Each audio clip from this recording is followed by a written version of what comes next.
So welcome everybody. Today I am Andrew Hurst. With me again, Matt Welch. Matt Welch, and this is your December ARC update. How you doing, Andrew? Doing well. I'm doing well. Good. A little off. You know, this is the holiday week. I know. We got Christmas on one, and we're bookend with holidays, so it's a quick week. It's kind of a crazy week, and this has been a crazy year, so it's coming to an end. Yeah, exactly. Yeah. Our segue question: how was Christmas different for you this year?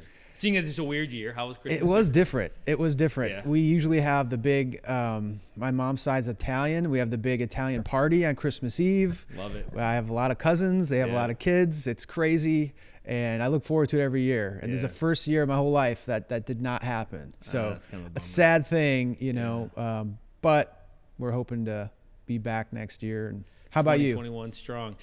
So we normally do, we have the in-laws on Christmas Eve. Christmas Day, we'll go to my family, so my wife's in-laws, and we kind of all over the place. But my father-in-law came down with COVID. He actually got the results back on Christmas Eve. So Christmas was different. Obviously, it was way more low-key, which it's kind of nice in some ways because it was just my family. And normally it's very similar. We have an Irish-Italian family. It's usually, 80 people over my parents' house. It's crazy. It's madness. My in-laws, my whole in-law side, usually they've got, tons of people, 100 people there with all the aunts and uncles and cousins. But this year was just, we hung out at home, watched Christmas movies with the kids Christmas Eve. It was just low-key. Yeah. And, I mean, in some ways it was a nice reprieve, but we were all looking forward to 2021. Hopefully everything's good and we're back to normal and the people can fly in and everybody can experience. So very, very different than years past, but at the end of the day. The slowdown's not so bad, though. At the end of the day, looking for the positivity in it. The slowdown's, it's different. It's not bad. It's just different. We're just different, and our kids they got to sit home almost all Christmas Day and just play, as opposed to like, all right, kids, put your gifts down, Pack jump it in up. the car, we got to go to grandma's. That's how we were when I was growing up. Exactly. 3 or It's 4 spots boom, you got to hit. Got to go. So I think it was different. I think everybody enjoyed it. So good. Yeah. And awesome. we get to have another Christmas later on because with my in-laws. So That's right. Yeah. It's exciting. Great. 2 Christmases. That's awesome. Yeah. So let's roll into a little bit of industry news. Mm-hmm. The holiday season is obviously still here, but Christmas is over. Yeah. And we saw this huge push. We were talking about this in the last podcast, the last 2 really, that all this holiday shipping has happened. And now that it's over, people think it's ended, but Returns, baby. Returns. Not everybody likes their Christmas gift. Yeah. So we were just talking about this before the show. I read a Wall Street or New York Times. Their estimate was 3 billion packages moved for this Christmas season. That's just the United States, 3 billion packages. And it'd be, to give you context, that's 800 million more than last year. So it's 2019. So almost, an increase of almost, what is that? I mean, it's what, a 40% increase, something like that over last year in 1 year, just because of COVID. So to your point, while the Super Bowl was getting all these packages delivered, which I've heard all these articles, people depressed that they didn't get it. In fact, anecdotally, I had a mixer that my wife's been wanting, just a little handheld KitchenAid mixer. We ordered it 2 weeks before Christmas, thinking plenty of time to get it. Normally that would be. Yeah, exactly. Plenty of time to get it. It shows up the 28th or 29th. I don't know whatever. It showed up the 28th or 29th. We ended up having to, luckily she had other stuff, but the big mixer didn't come in time. So probably my fault that we didn't get the mixer ordered on time. But needless to say, So, but all these things now have to be returned. So to your point, it's like the hangover afterwards where all the stuff's going to get returned. The good thing is if you did buy stuff, a lot of return policies change for the holidays because of the shipping. So normally like Best Buy gives you 15 days if you buy electronics. Everybody's extending them. They bumped it up. For the shipping portion because they know, hey, you got to get this stuff, postmarked or returned or whatever. So I think we're going to have, to your point, capacity I don't think is going to get any better for a while. Because it's still going to be used for returns and stuff like that. Yeah, and it rolls right into the new year with all the new contracts and starting and people getting shipping. So good time to be in logistics. That's for right. Sure. Yeah, that's right. Especially if you're in the parcel industry. Yeah, well, I was saying the cardboard box industry. Those guys are killing it. Yeah, what are those packs called? Where they like fill up the packs for the inside, the little Tetra packs. Oh yeah. To handle the packing. Yeah, it's a good time to be in that business. Good time to be in shipping. Or in that business, in the supply business for sure. Yeah. So the other thing impacting us right now in logistics is some weather. the Farmer's Almanac said it's going to be a mild winter, but we've already had 2 pretty huge snowstorms here. Big snowstorms. In Cleveland, and really all of the Northeast has been pounded with snow. Yep. So we don't know. Fingers crossed. Normally we get, a couple really bad snowstorms, usually earlier in the year or later in the year. So I'm hoping that we're just, paying our dues today and we get to have a nice mild spring. Yeah. But this is Cleveland. This is the Northeast. We do have the lake. So right. I don't think we're going to get out of this one unscathed. No. So it's got to be smart. If you're shipping, it's bad out. Know that there might be delays. Know that you might have to pay for an exclusive truck, or know that the truck that you're hoping for to show up on time might be delayed, and plan for it, because we're at the mercy. Yeah. And the carriers, they are very clear to post all over their websites and to tell you that bad weather, expect delays. They'll take any advantage they can. Yeah, exactly. I don't blame them either. So. Exactly. Let's touch on the international market. Yep. Has anything changed really since last month when we talked? Not much. So our last conversation with our China office, they're in Shanghai, they're basically saying their new year, which is more towards the end of January, everything's locked up. Bookings are locked up till the end of January. So even if you can get a booking, you might not be able to get an actual container for that booking. As we're talking about, ocean freight first, you might not be able to get a container for that booking. It might be, and even if you do get it, it'll be rolled or delayed. So not much has changed. Their capacity is insanely tight. Air, the number on a per kilo for air is insane right now. We're talking 4 or 5 times the normal amount for air freight shipping from China to the U.S. So, east to west in terms of shipping, it is so difficult to get space, to find capacity, number one. And if you do find capacity, you're paying an absolute premium for it, for ocean or air. You just can't. So, there are some manufacturers we've been dealing with that are, they're looking to figure out the best way to do this as they move forward. But I think there's going to be it's going to be very interesting for manufacturers if they want to keep the shelves stocked with their goods, because they're going to eventually have to, the tail is they might have been able to skirt these costly bookings because they had space already allotted had for inventory. Them. But over time, it's going to run out, and they're going to have to pay these higher premiums. So if you're a large manufacturer, you gotta figure out a strategy for the beginning of 2021. Yeah, budget more money for air freight. Whatever it is, because I don't think it's changing for a few more months, and that's what we're hearing. Yeah. So international. Now, Europe to the U.S., if we're talking about imports, and that lane's pretty stable already. It's not too bad, but the Far East to West is just still crushed right now with capacity shortages and demands and things like that. Yeah. We want to move into a shipping insight section where we talk about some common questions in the industry and hopefully provide some answers. So I have a question for you today, Andrew. Yes. What is the difference between a carrier, a freight forwarder, and a 3PL? Big question. That's a big question. Well, let's start with the definitions of each first. So you have a carrier, and as you might have guessed, a carrier is the company that actually carries the freight. They're the ones who own the assets. So they own the trucks, they own the airplanes, they own the ocean vessels. A couple good examples are YRC Freight. They own. You'll see their trucks everywhere on the road. If you travel on the highway, you see them. An airline is like Lufthansa, United, Southwest. These are the airlines that, although they're commercial and they generally move people, they almost all have freight components to them as well. So they handle freight as well when you're looking at carriers with assets. Same with the truckload guys. Assets doesn't just mean you're a big company. There's companies who have 2 assets, or 3 assets, but they're classified as carriers because they're responsible for the actual carriage of the cargo. Of the cargo. So the carriage of the cargo. So that's your first one, is carriers. Now, you can have contracts with carriers, but carriers have what they do, and that's pretty much it. Like, they run specific things, and that's pretty much it. They don't go outside of the scope of it, because the way they make the most amount of money is by specializing heavily in one thing, one lane, one type of freight, one type of consistency, because their systems are set up for it. The second thing you asked about is a freight forwarder. So what is a freight forwarder in terms of differentiating it from a carrier? A freight forwarder, I always liken to explain a freight forwarder like a travel agent for your freight. Okay. So unlike a carrier who says, hey, we do these lanes, if you have freight going between these lanes, we'll handle it. A freight forwarder is tasked with The shipper says, I need this done. What is the best way to do it? What is the most cost-efficient way to do it? What are all the legalities behind doing it? Because predominantly when you talk freight forwarders, you're talking international. Yeah. So if you think about a travel agent, we are the travel agent for freight. We help you move freight internationally. We have the authority to do so. So we have contracts with all the airlines. We have certifications. We have all the parameters that you would need met to be able to move the freight into the different regions, as well as the relationships to keep your freight safe in another country while it's being delivered or while, whatever happening is happening.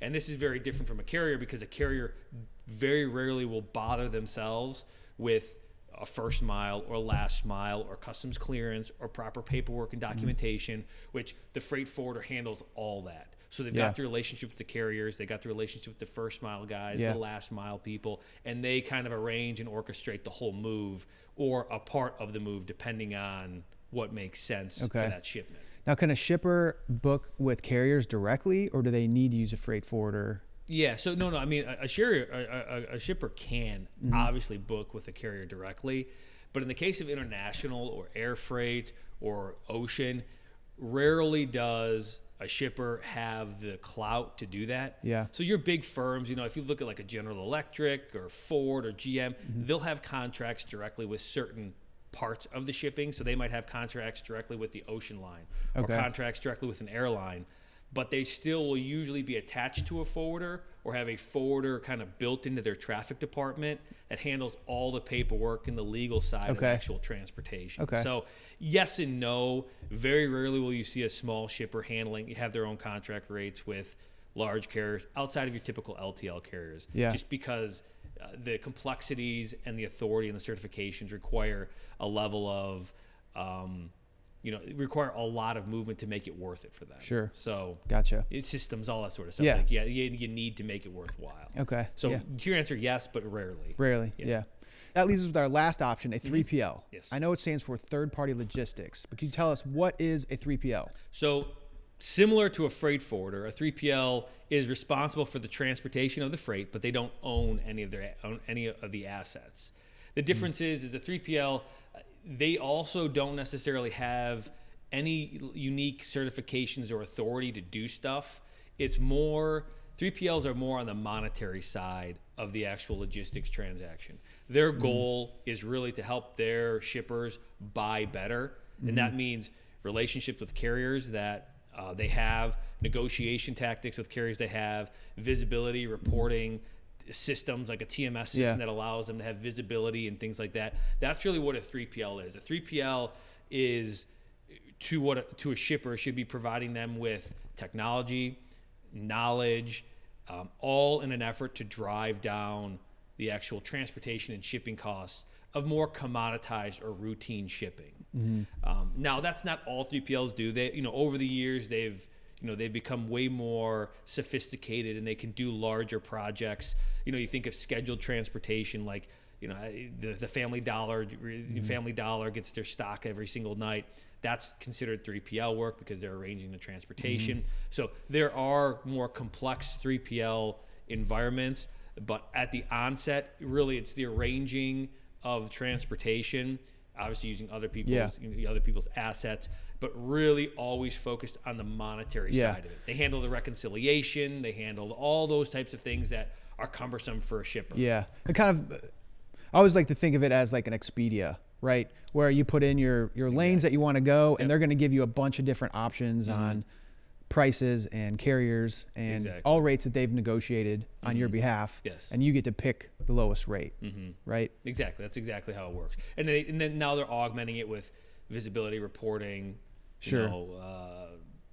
machine learning. They've got all sorts of stuff they're now augmenting it with, because that's their value add, right? I mean, if they do just reselling rates, it's hard to have a business where you just continually resell rates. You got to have those value add contributions, which as a 3PL, you have to do that. But you can really help a customer out, save them insane amounts of money, and be their advocate for the carrier and not let them get pushed around. And that's really what a 3PL should be doing. Okay. So here's a tricky question then. What is ARC Transportation? So are we a carrier, are we a freight forwarder, or are we a 3PL? So we'll break it down. Well, first off, we'll start with ARC started as a a domestic air freight company. So we would move stuff by air. And over the years, our customers have asked us to take on different roles and different responsibilities because they've always appreciated our service. So to answer your question, we are all three. We have our own assets. We own our own trucks. We own our own vans. We do our own pickup and delivery. We're a freight forward. We have all the certifications, the authority, the contracts, with all the airlines and ocean lines. We can move freight anywhere in the world, and the relationships at those areas to do the work we need them to do. And then finally, we have the technology stack, we have their carrier relationships, and the ability to handle those 3PL relationships in the way that allows our customers to reduce their shipping costs, if that's their strategy for their shipping, or to improve their service. So at the end of the day, we do provide all three services. We have 3 different departments that handle the different areas. So it's not all, it's not a one size fits all. Technology is, different technology is required for different areas. Different, carrier relationship tactics are required for different areas. And so we have to, we have different departments for different things. But at the end of the day, we are all 3 of these types, or carrier types or classifications. Carrier, freight forwarder, and 3PL. And I bring that up because it is confusing, I think, sometimes for shippers when they look out there. They think of just a trucking company or maybe an international company, or they look up FedEx, UPS. They just think, I don't know, they just ship whatever I need for me. But when you're a shipper, you really need to understand that there are different types of companies out there and find out how they function so that you can utilize them best. And find the companies like us that actually have grown into having a lot of functionality to be able to handle all the different types of shipments, and knowing that you can trust the people that you're giving your freight to, that they know what they're doing. Because there are some 3PLs that maybe don't focus on international, they just do domestic, but they'll tell you they can do international, but then they end up calling a freight forwarder and saying, hey, can you move this for me? And there's nothing wrong with that, but again, as a shipper, I think you'd want to know the delineation between some of these different relationships that companies have and how things move. Well, it's a good point, because we do work for 3PLs. We do a lot of work for 3PLs over the years, because they tell their customer, we do this work, and they obviously call us, and we end up handling it. For us, though, we want to handle that all internally. And so 3PL is probably one of the easiest businesses to get into. I mean, a carrier, you buy a couple trucks and you're in business. A 3PL, you just kind of hang your shingle out there, and you can, you usually garner business through relationships. The complexity comes when you want to move upstream or downstream in that channel, because then you have to get more sophisticated with certifications and authorities and government regulations and things like that. And that's why, ArcStart is more of the more complex side of transportation. Being an air freight forwarder, the TSA monitors you have DOT regulations, you have all these regulations on you, that moving in either direction for us was rather easy, and we just focused on the service aspect of it. So to your point, not only do we provide service for our customers, but there's a lot of 3PLs out there who call freight forwarders like Arc and say, hey, how do I do this, or what should I do in this scenario, because my shipper's asking for it. Which, good on the 3PL, that's what they should do. They should try to provide their shippers with a level of service. But if you're a shipper and you're using a 3PL that does not have their own international or their own freight forwarding department, they're going to not have the knowledge to maybe best direct you. And you should really look towards somebody who can provide you the insight and the knowledge to make sure you're kept safe, your cargo's kept safe, and you're doing all the legal requirements, even down to packaging, like the ISPM packaging requirements for international shipping. What does the wood need to consist of? How should it be? How should it be labeled? If you don't know that, your freight can get stuck and held at customs or held at a border for a very long time, causing incredible amounts of costs and just headaches. So you want to make sure you have a partner that understands all those laws and requirements when moving in and out of the country. Good. Well, thank you for explaining that to us today. Oh, absolutely. Anytime I get to talk about ARC, I'll take advantage of it. Good. Good.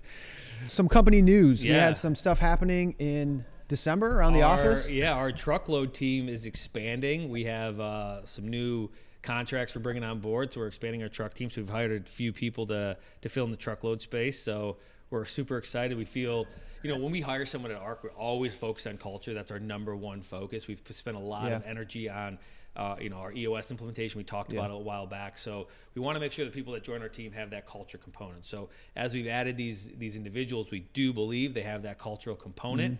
We're excited about them. They've been on, we've had a couple guys, in and out weeks at a time. So we are excited that we have some additional capacity in terms of in the office. And we're lucky that at this time, I think, with COVID, with all the COVID stuff happening, we've strategically set up our office where we can bring people in and they don't really mess with people. We have the spacing and all the sanitation stations and everything. So it does make it actually pretty easy now to start bringing new people in and getting them to kind of feel the culture, so everyone's just not working from home anymore. So big news. We've been able to start hiring people back. And 2021 looks like there's going to be a good ramp up in Q1 of 2021 for us. So awesome. Very exciting. Great. So that leads us, Andrew, to our last section, the Did You Know section. Did you know? So I wanted to bring this up. I just found this was fascinating. But in 1968, there was a flu pandemic that happened in the U.S. It was the third flu pandemic of the 20th century. There was a heated presidential election. There were racial riots, and there was also a major breakthrough with space exploration. It sounds familiar, doesn't it? Sounds familiar. And it's just amazing how history has a way of repeating itself. And you'd think we'd get smarter, though. You think that we'd be like, hey, maybe we shouldn't do this. Yeah, right. And that's not that long ago. Yeah, 60. Our parents were around in 68, and we're living through that. So that's pretty amazing. So that is the Did You Know for today. Thank you. Brought to you by The More You Know. Did You Know? Did you know? We want to take a quick time to say thank you to all of our customers here at the end of the year. Yeah. We just really appreciate our customers sticking with us through 2020, helping us get through. And we just want to take a time at the end of the year to show our appreciation and to really say thank you. Yeah, thank you to all who, our customers, our vendors, anybody who really participates or work with us. It's just, we're so appreciative that we were able to make it through 2020. It was a rough year for us. A lot of our,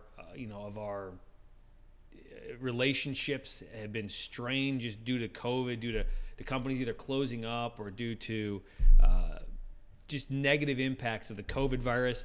But we've held on. I think we're coming out of this year much better than we came into the year in terms of what the expectations were. And we appreciate every single customer who's chosen ARC, who works with ARC. And we just want to say thank you. And we really look forward to a prosperous 2021. And any way we can help, shipping or not, please get in touch with us. We're happy to help. And we look forward to a better 2021 with all of you. And we just appreciate every single one of you. So from everyone at the ARC team, we just want to say have a happy new year. And here's to 2021. Thank you. Happy New Year.